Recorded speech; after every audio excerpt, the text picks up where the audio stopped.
So I got this Fusion in December 2020, just before COVID.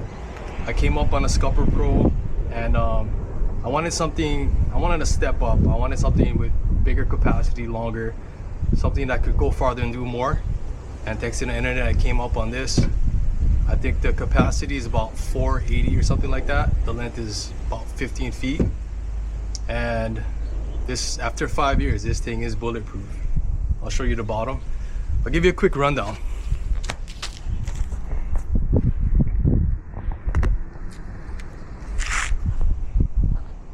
So let's start with the bottom.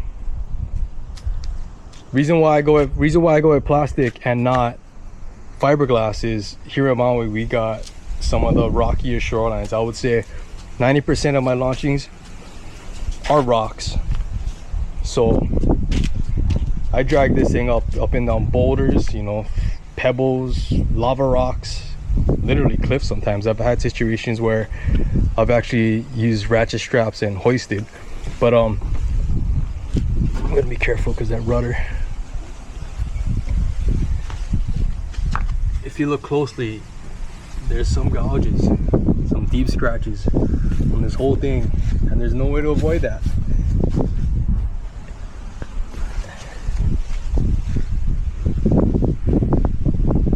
And this wasn't like once or twice, this was probably like 100 times. And you know, after doing that, I just stopped babying it. I just realized, man, this thing will handle. So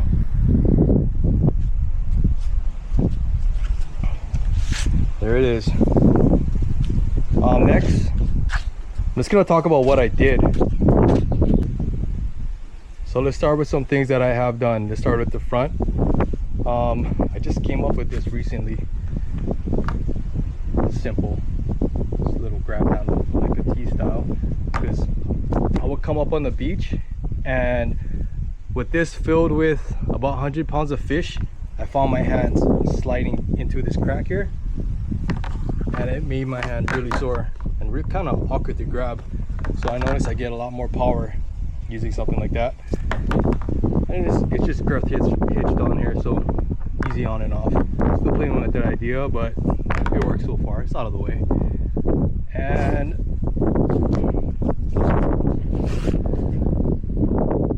I added these. So I just added that on these bungees just to hold that parachute. Also, I dive off of this, so it straps my spear guns also. We'll touch on that soon. This right here, my Railblazer mount. So I put my camera boom in there, and it's cool because you can kind of spin it sideways, rotate that thing up and down, whatever you need. And the hatch. So this lid originally comes fiberglass. I kind of opted for this carbon one after the fact, just because I wanted just something more flashy. I mean, it's pretty. I added these, I guess, strap eyes, the flat ones, just so they don't snag or they're, you know, out of the way. And these bungees, I put my pliers, my knives. I got a Garmin 44 CV, but you can also run the 54 CV using this plate. Just take that out, you can still use the same wires. Power wire, transducer wire. The biggest benefit to this kayak, that hatch. This thing is giant, so it runs the whole length of the inside.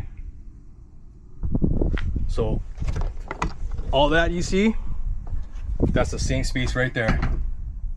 And some things I did to fit my big fish bags is I kind of shaved this whole edge as far as I could to it's almost flush, and smoothed it out so it doesn't really damage my bag too much, but that made a huge difference. And it does run all the way in the back. It did originally come with a divider here, but I took it out just because sometimes I stuff extra things back there. Just make sure you put a leash, otherwise you lose it forever. All right, moving on. Also, I did this. I think this is one of the hugest things right here. It's kind of this quick snap. When I'm going to surf, you know, sometimes I will use the stock straps just to keep things down and kind of more watertight. But once I'm past the waves and, you know, I'm out fishing, easy, on off.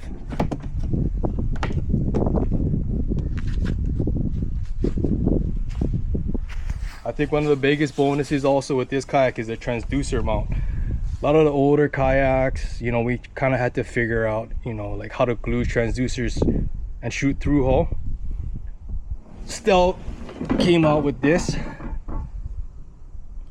kind of recessed, so that transducer is always in the water. Still scratched up, but still works. Never had any problems ever. I've maxed out this transducer and shot as deep as 1,000 feet. Accurate readings all the time. Also on the bottom, they put these kind of drain scupper things.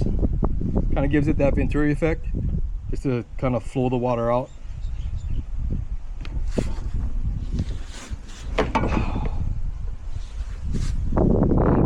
And the second biggest thing, the live well hatch. I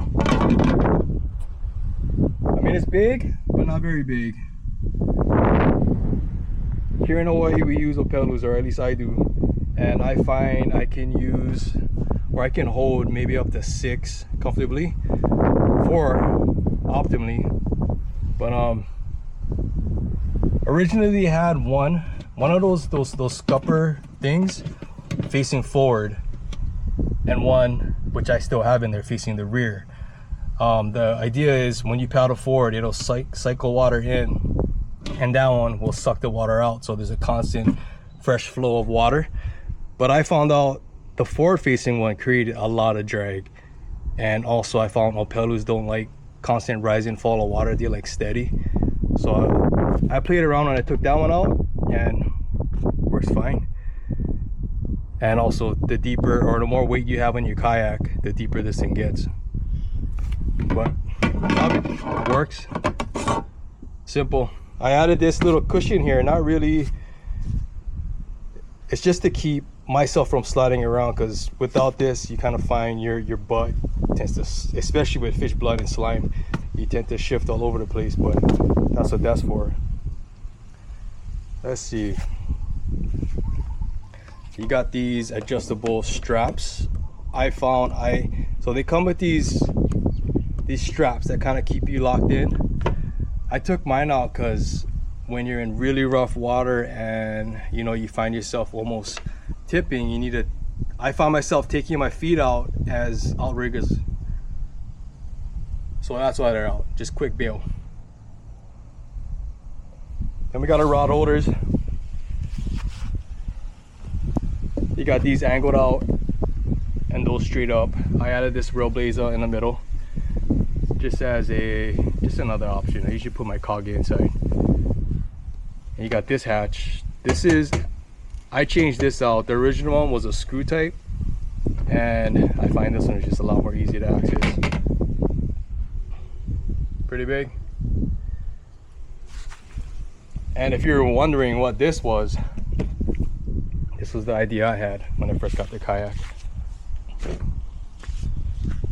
So I thought this wasn't big enough. I mean, it's not that big, but I found out it works. So my original idea was to turn that into a live well, which I did. So I ran piping. So that's actually an exhaust pipe, so that's the drain. So that runs internally. It comes out right there in my footwell.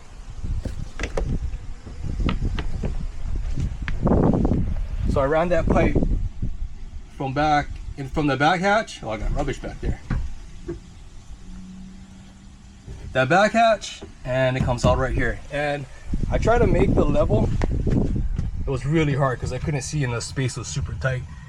So this hatch wouldn't feel too much and caused me to be super tippy and super heavy. But I stopped using that because I was heavy and I feel like I didn't need that much bait. So Just to keep it simple, I use the stock. Moving on, we got these. I find that's good for, you know, stuff like life jackets, or even if you find rubbish.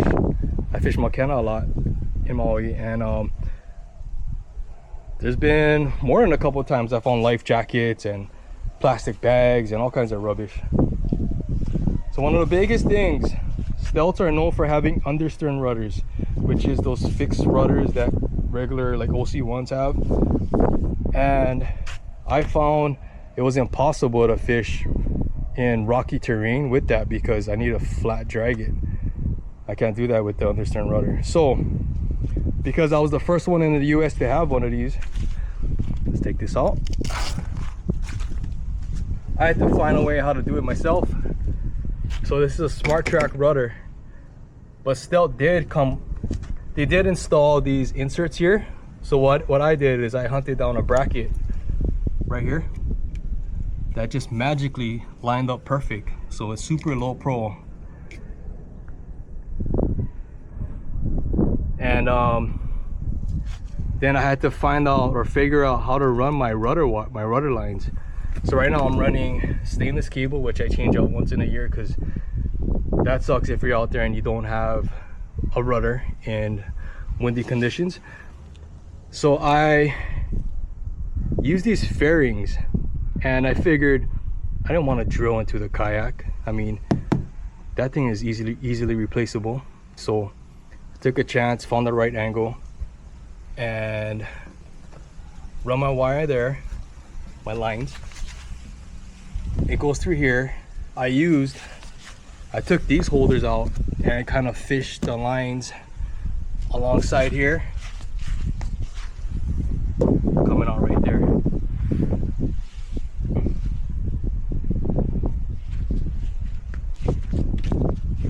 After 5 years, that thing's pretty much maintenance free. I mean, other than the lines, but no problems at all.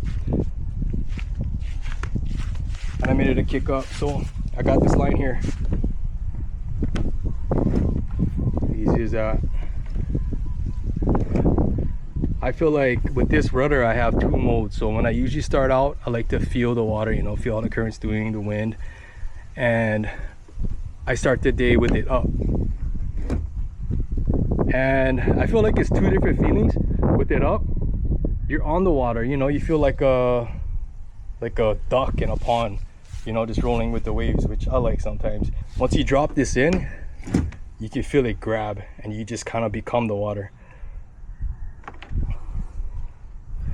But also with it up, I still have control.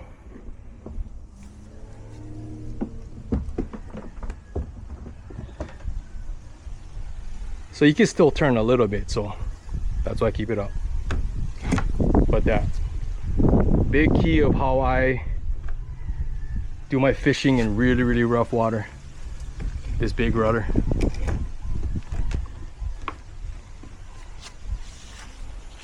But there it is. If you guys got any questions, leave a comment. I'm pretty sure I'll get back to you.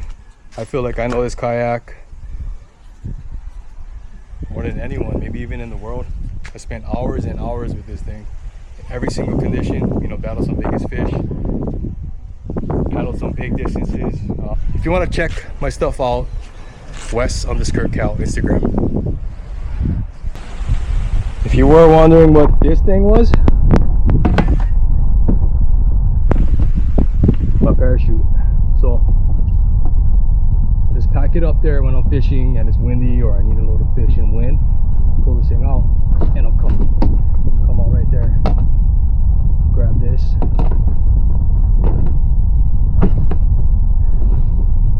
Just throw it out.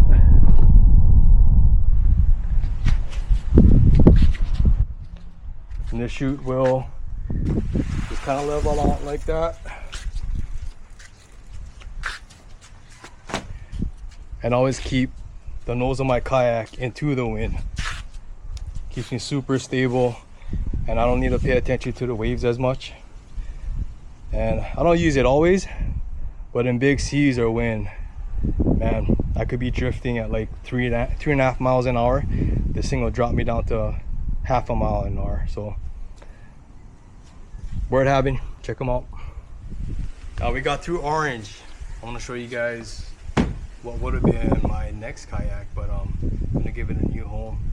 Kind of sad to see it go because this is a rare one. I think there's maybe only two other ones in the whole US. What makes this one different than that one is this one comes with carbon fittings almost everywhere, kind of like how the fiberglass line has the Pro Fisher and the Fisher. Pro Fisher is just more premium. I wish I could show you guys a bare bones stock one. I didn't film it back then. I did some work, but it's still kind of basic.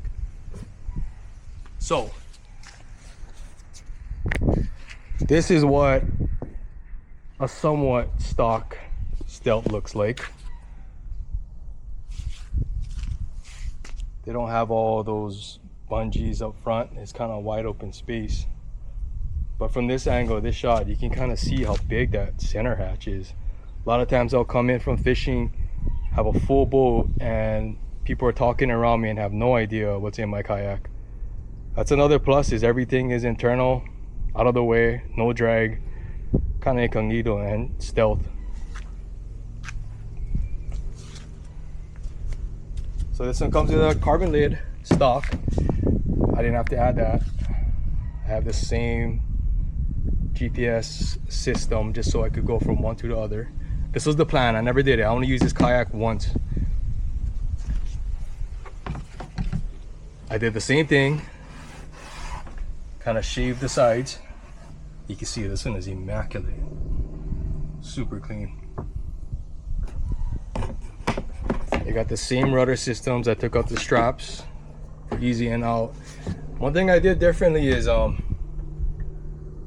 ran the transducer wires with different fittings, but I try to do stuff a little different on this one, a little cleaner.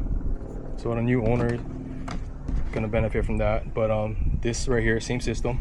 I think I did this a little straighter. I have OCD and it took me a long time to get that straight, all lined up, but it was pretty. Live is exactly the same. Exactly.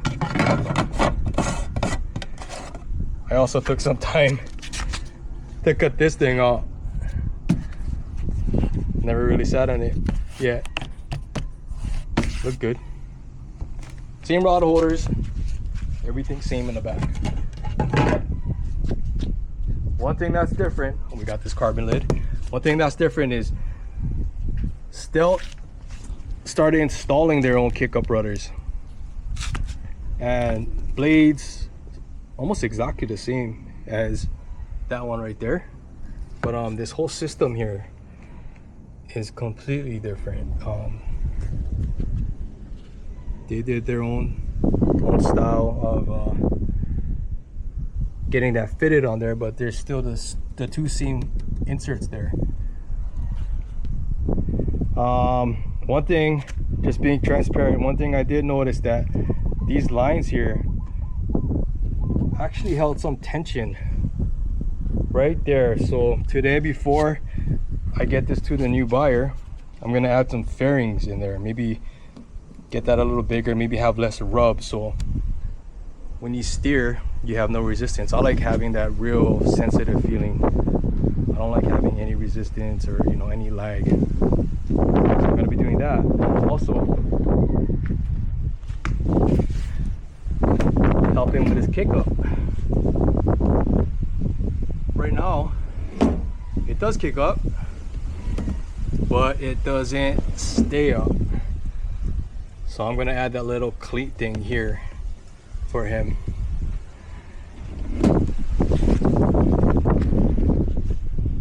But that's it, that's my lineup. I'll run you guys through the install.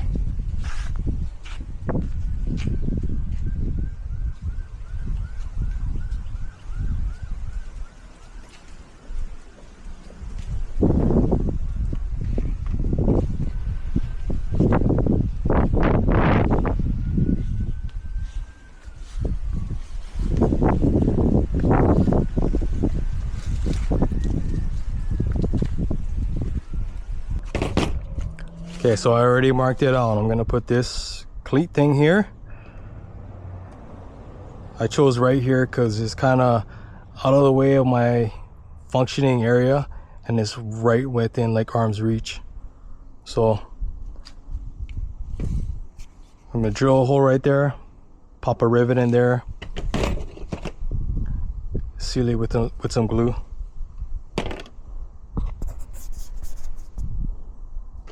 Let's drill. And I've learned from drilling a lot of kayaks, you gotta just dive right in. Don't be scared. That right there, let's go. Just like that. That hole might be a little small, but better to go too small than too big. So I went ahead and put glue on there. We'll just pop it. That's what I call it. Pop rivets.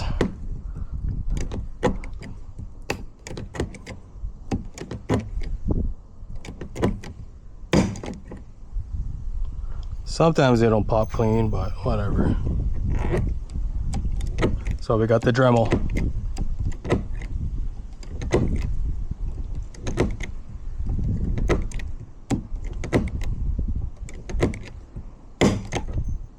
Yeah. But honestly, I'd rather have them pop like that. Some of them will actually pop inside and just look kind of sketchy. But that looks good. Straight and in line. Next, we're gonna install this guy. About maybe 2 inches away.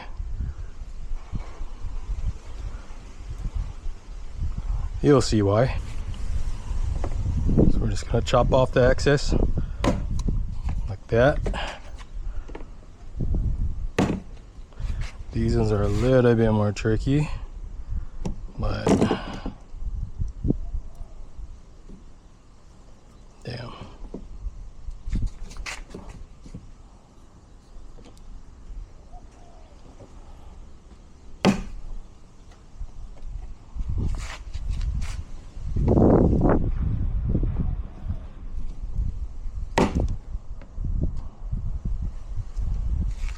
Grind them down. So something I wanted to add is, as I'm taking this off, I noticed there's a seal under here. That wasn't there before my last one. I noticed this thing would fill with water. This would actually be, this is actually a problem spot where the water would come in. So